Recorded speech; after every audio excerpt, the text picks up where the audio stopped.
Ndugu wanahabari, tunayo heshima kubwa kuja mbele zenu na mbele za Watanzania, na itakumbukwa tarehe 16 ya mnamo mwezi wa kwanza, Daktari Samia Suluhu Hassan alituma ujumbe maalumu kwenda kwa rais wa CAF ndugu yetu Msepe, ikiwa ni sehemu ya kutambua mchango mkubwa ambao anatoa kwa mpira wetu wa miguu barani Afrika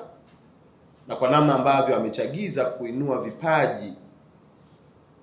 na kuleta amani katika bara letu la Afrika kwa vijana wetu kushiriki mashindano haya ya CAF. Ujumbe huo maalum yalikuwepo mambo mengi mahususi. Moja wapo kubwa ni Daktari Samia Suluhu Hassan, Rais wa Jamhuri ya Muungano wa Tanzania, kumuonyesha rais wa CAF namna gani yuko tayari kuwekeza kwa gharama yoyote kuhakikisha kwamba Tanzania ina image kwa giant of football Africa na ikiwezekana duniani. Mashirikiano haya yalitupa nafasi ya kukutana na rais wa mpira wa shirikisho letu ndugu yetu Msepe, na aliopokea ujumbe wa Daktari Samia kwa uzito mkubwa. Miongoni mwa mambo ambayo tulijadiliana ni pamoja na kuomba CAF kuwa inafanya mikutano yake ya mwaka ndani ya nchi yetu ya Tanzania. Hii inatupa fursa kubwa, kwanza kuona maendeleo na uwekezaji mkubwa ambao Daktari Samia anaofanya,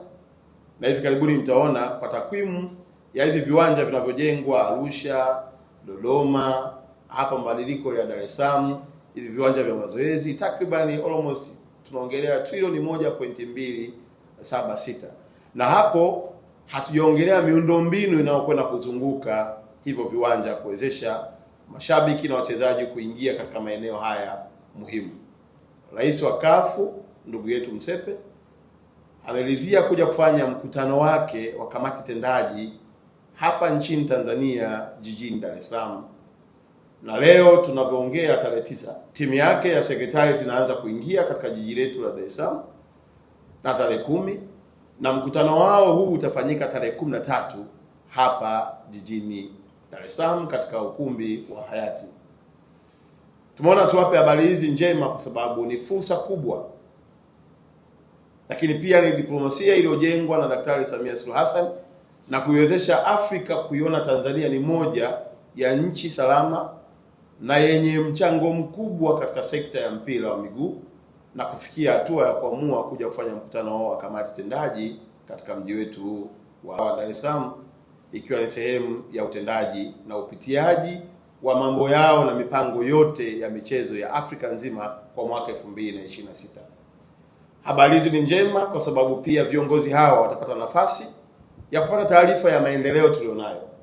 na hatimaye kutoa kauli juu ya nini kitaendelea kufanyika ndani ya nchi yetu ya Tanzania.